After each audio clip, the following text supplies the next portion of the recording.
Ayan. So, West Philippine Sea. Yang puti, tingnan ninyong mabuti. Yang puti, nilagyan nila ng markang West Philippine Sea. Okay.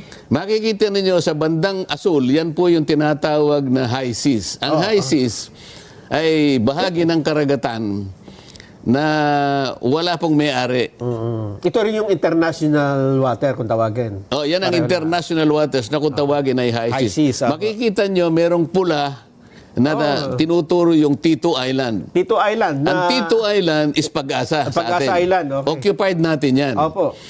Sa ngayon, sa distansyang sinukat mismo ng ating pamahalaan, ng ating gobyerno, 227 nautical miles away from the baseline, sa ating archipelagic baseline. Itong Pag-asa. Oo, kaya nga lagpas sa ating 200 nautical miles EEZ. Oo. So, nasa labas po siya. Nasa labas, pati Okay. yung parola na kung tawagin ay Northeast K, 240 naman yon. Nautical miles away from the baseline. Yung Kota, kung tawagin ay Lawita, 207 naman.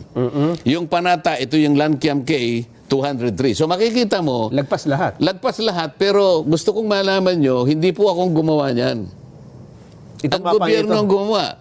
Sila po sumukat dyan, yan po yung distansya. Ang gusto ko lang mapansin po ninyo, bakit po hindi nila sinama yung mga features na occupied natin? Yung KIG. Yung KIG. Kasi po may mga features dyan na tayo po yung nag-o-occupy.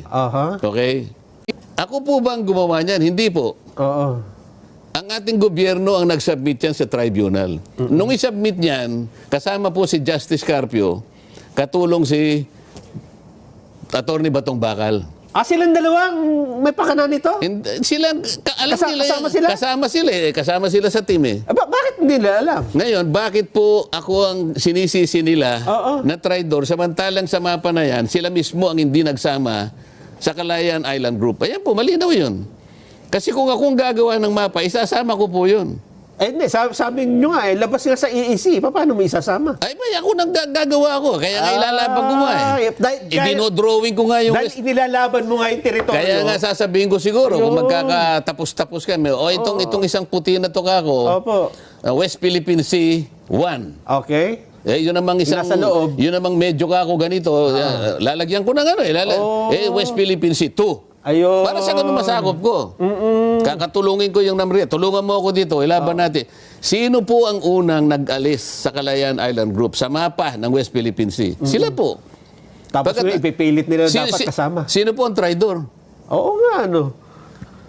Yan po igawa nila eh.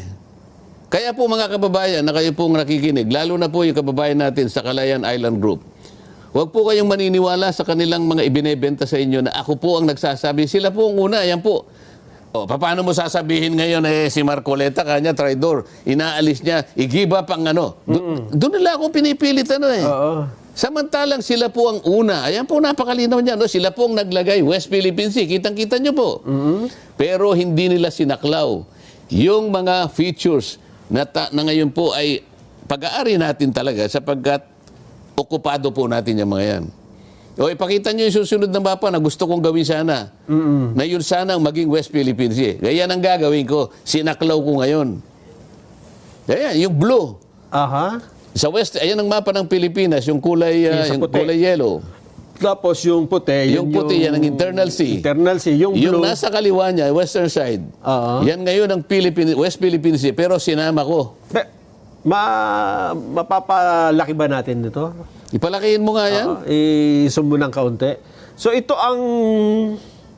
Dapat ganito yung isinabit nila. Dapat ganyan ang ginawa nila. Ito itong Spratlys na sa baba. Oo nga, ano. Kasi makikita mo dyan, masasama pa yung mga malalayo talagang features. Pero kasi dahil meron silang territorial sea, pipilitin ko ang Namria, humanap ka ng malilit na bato para maidugtong natin talaga yan. Hindi ba bawal nga ito dun sa 2016 arbitral ruling na ilalaban ko nga kasi ito nga nasakop na natin ng high seas, Nelson. Okay. Bakit? Ito itatanong ko sa kanila. Doon sa kaso ng United Kingdom at saka yung Mauritius, in-enclose nila yung Chagos Archipelago. Nakakuha sila sa high seas. Aha. Kaya kailangan nilang i-deposit eh. So, ilalaban mo lang talaga. Pagkatapos, mayroon pang isa. Yung Brazil. Yung St. Peter at saka St. Paul, in-enclose niya. Nakakuha siya uli sa high seas. Kagaya ng gagawin natin, makakakuha tayo eh. Oo. Ngayon, hanggang ngayon, wala pang nag-o-object sa ginawa ng Mauritius at saka ng United Kingdom at saka sa ginawa ng Brazil. Ang problema, Sen, nag-submit na sila nung hindi kasama yung kay IG. Anong epekto nun? Hindi yun nag-submit kasi sila, mali nga eh. May ano ba yun? May epekto ba yun sa batas yun na ito na sinabit mo tapos Yung doktrina ng Estoppel. anong ibig sabihin nun? Ginawa mo na ito eh.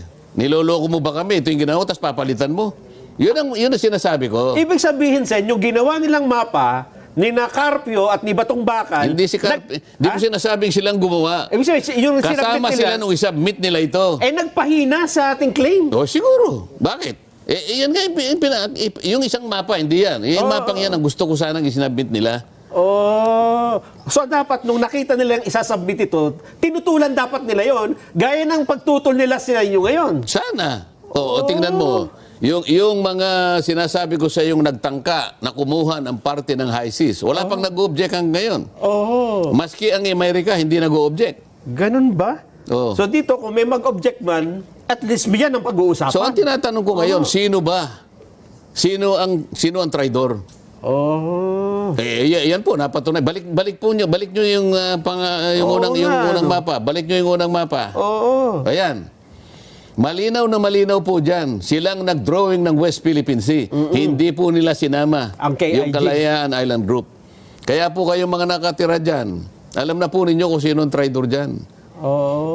Mamaya i-discuss natin yung una kong diniscuss, bakit nila ginagawa ito? Bakit sa akin nila pinupukol ito?